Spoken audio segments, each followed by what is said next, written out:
Olá, eu sou André Malta e esse é o canal Isso Aqui Não É Grego, uma abordagem descomplicada da literatura clássica e não clássica. Episódio de hoje, a prosa de Veronica Stiger. É muito legal perceber que um livro foi bem pensado, que a autora ou o autor trabalharam indicações para serem captadas por quem lê. Sombrio Ermo Turvo, da Veronica Stiger, é um livro assim, uma reunião de 24 contos. Saiu em 2019 e vem se juntar a uma produção já extensa dela. A Verônica é uma autora experimentada e a arquitetura presente em Sombrio Ermo Turvo tem a ver com essa maturidade de quem escreve sabendo o que quer e quais teclas apertar.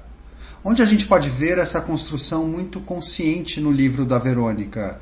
Primeiro na relação entre o título da obra e os títulos de cada uma das histórias.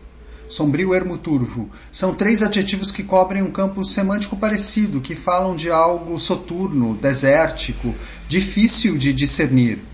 São os 3 funestos adjetivos mencionados no último conto, Fim, que fala do fim do mundo. E são grafados sem vírgula no título, Sombrio Ermo Turvo, o que reforça a proximidade entre eles. Só que aí a gente lê os títulos dos contos e todos são formados por apenas um artigo e um substantivo. O poço, a ponte, a caixa, o maquinista, o herói e por aí vai. Ou seja, existe um choque entre os adjetivos, digamos assim, misteriosos do título do livro e os substantivos objetivos que nomeiam cada um dos contos. Essa espécie de técnica do claro-escuro que traduz bem a natureza dúbia do livro, que passeia entre o pesadelo e a realidade. Mas não para por aí. A Verônica distribui os contos em 4 seções, chamando cada uma delas por uma expressão musical italiana, aqueles nomes de movimentos que são familiares para quem curte música erudita. São pelo menos 2 efeitos que, a meu ver, ela alcança com isso.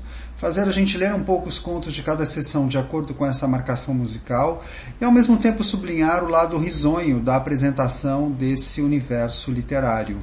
Por exemplo, a primeira seção se chama Allegro ma non troppo, um pouco maestoso, ou seja, alegre, mas não muito, um pouco majestoso, e traz 9 histórias. A menor ocupa meia página, a maior ocupa 7. Todas elas são super insólitas e não dá para dizer, pelo menos eu não consegui perceber, qual a relação direta com o título musical da sessão. Mas tudo bem, é como se com os andamentos a Verônica já estivesse dizendo isso, que as histórias são insólitas e cada leitora e cada leitor deve encontrar o seu andamento próprio para ler. Isso vale para as outras sessões. No final, acho que o resultado é parecido com o que eu disse a respeito dos títulos. Temos uma mistura de elementos e movimentos, e por trás disso tudo a intenção de construir essa salada de um jeito articulado. Os contos, como eu disse, são insólitos. Me lembraram às vezes o cinema do norte-americano David Lynch. É uma atmosfera de estranhamento, sempre com um toque pesado ou pungente.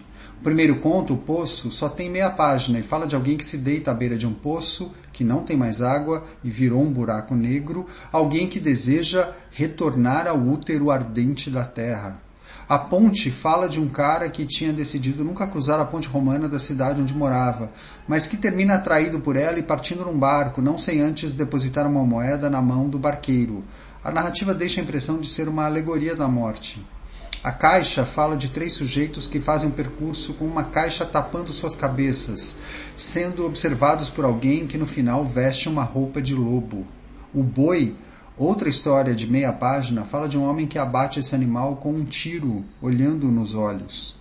Em O Concunhado temos a breve cena de um drama amoroso gay. Em A Neve e algumas outras histórias, a Verônica pode surfar também na autoficção e nas memórias da infância. Vou me concentrar aqui em 3 peças, para tentar transmitir um pouco da qualidade dessa prosa madura e desconcertante, sem muitos floreios. O conto intitulado O Anão conversa com um motivo já presente na obra da Verônica e fala do encontro da figura do título com uma princesa, ambos sem nome. Ela deveria dar a ele seu primeiro filho, mas acabou não trazendo o bebê. A história avança de forma inesperada, até que termina com a frase "foram, na medida do possível, felizes para sempre".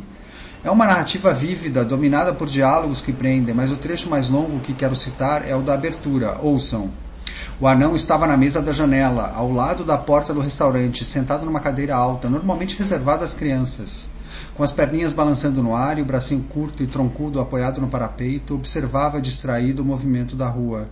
Tinha um rosto redondo, de traços infantis. Se não fosse o bigodinho fino e comprido, que ele fazia questão de enrolar nas pontas, dando um ar antiquado à sua aparência, poderia passar por um garoto, mas um garoto que quisesse parecer mais velho. Usava o cabelo escuro penteado para trás com auxílio de gomalina e se vestia como um fidalgo, calça, camisa e colete de cetim. Um outro conto, O Livro, é igualmente insólito, lembra Jorge Luis Borges ou algo que o chileno Roberto Bolanho também costumava fazer. Traz o texto de uma palestra sobre um livro da Veronica Stiger, um livro da Verônica, sem acento, que tem como personagem central uma mulher chamada Verônica com acento. Ouçam a abertura desse conto. Boa noite a todos. Gostaria primeiramente de agradecer o convite para estar aqui. É uma grande alegria poder falar de minhas pesquisas recentes para uma plateia tão qualificada. Pretendo discorrer um pouco sobre um livro inédito chamado Rancho, o mais recente e talvez derradeiro volume de Veronica Stiger, escritora gaúcha que venho estudando há algum tempo. Como todos sabem, Stiger está desaparecida há quase 4 anos. Ela foi vista pela última vez às 5 horas e 45 minutos da manhã de 14 de outubro de 2013, na esteira de número 3 da retirada de bagagem do desembarque internacional do aeroporto de Guarulhos.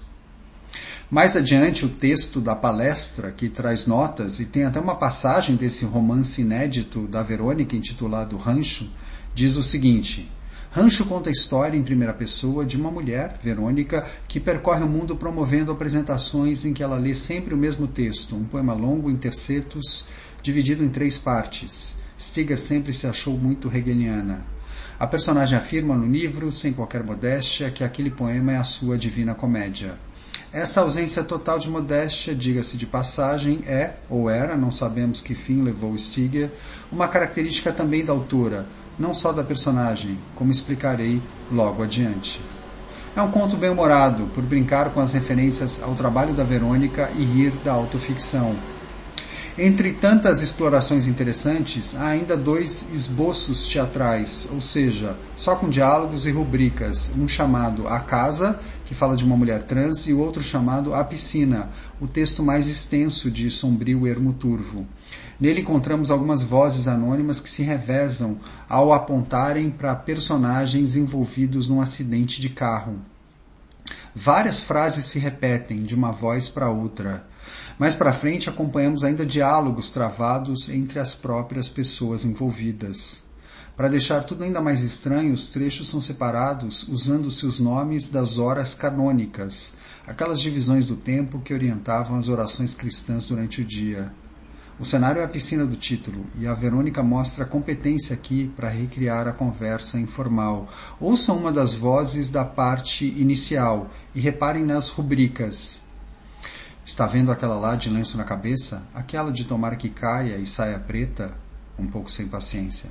Aquela com um espelho na mão, viu? Ela se chama Milagros. Breve pausa.